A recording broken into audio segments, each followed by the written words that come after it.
হ্যাঁ, অবশ্যই বিশ্ববিদ্যালয়ে মেয়েদের যেহেতু আমরা দেখেছি যে প্রায় ১৪,০০০ নারী শিক্ষার্থী এবং ১৫,০০০-এর মতো পুরুষ শিক্ষার্থী। তো সেক্ষেত্রে দেখা গিয়েছে পুরুষদের জন্য 10টা হল আর 13টা হল আর নারীদের জন্য 5টা হল। ১৪,০০০ নারীর জন্য 5টা হলে কিভাবে সম্ভব? আর ১৫,০০০ ছেলের জন্য 13টা হল। এখানেই তো বোঝা যাচ্ছে যে নারীদের প্রতি কতটা বৈষম্য করা হচ্ছে। আমরা আমাদের থাকতে হয় ডাবলিং করে, বেডিং সিস্টেমটা হচ্ছে ডাবলিং। তো একটা রুমের মধ্যে যখন একটা 2 হাতের বেডের মধ্যে 2 জন শিক্ষার্থীকে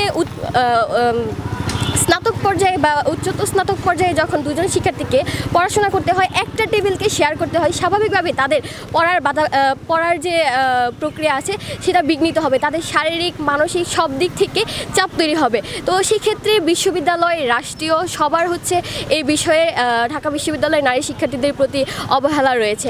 আমি বলবো যে বিশ্ববিদ্যালয়ের বাজেট নারী প্রতিনিধি হিসেবে, ডাকসুর নারী প্রতিনিধি হিসেবে প্রশাসনের কাছ থেকে নারীদের জন্য বাজেট নিয়ে আসা, তাদের বার্গেন করে প্রশাসনের কাছ থেকে বাজেট নিয়ে আসা, তাদের যৌক্তিক অধিকারগুলো, তাদের যৌক্তিক চাহিদাগুলো মেটানোর কার্যক্রমই হবে হচ্ছে আমার ডাকসুর মূলনীতি।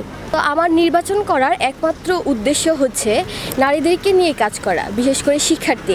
আমরা দেখি যে বিভিন্ন সময়ে বিশেষত যারা হচ্ছে বিভিন্ন বাধা বিপত্তির পরে উচ্চ পর্যায়ে আসে, যেমন হচ্ছে বিশ্ববিদ্যালয়ে বা হচ্ছে কোনো রাজনৈতিক ক্ষেত্রে যাওয়া বা হচ্ছে অন্য সাধারণ একটা মার্জিনালাইজ পর্যায় থেকে উঠে আসে, তখন হচ্ছে তাদেরকে আরও বেশি কোণঠাসা করার জন্য বিভিন্নভাবে ট্যাগিং করা হয়, বুলিং করা হয়, হ্যারাসমেন্টের শিকার হতে হয়।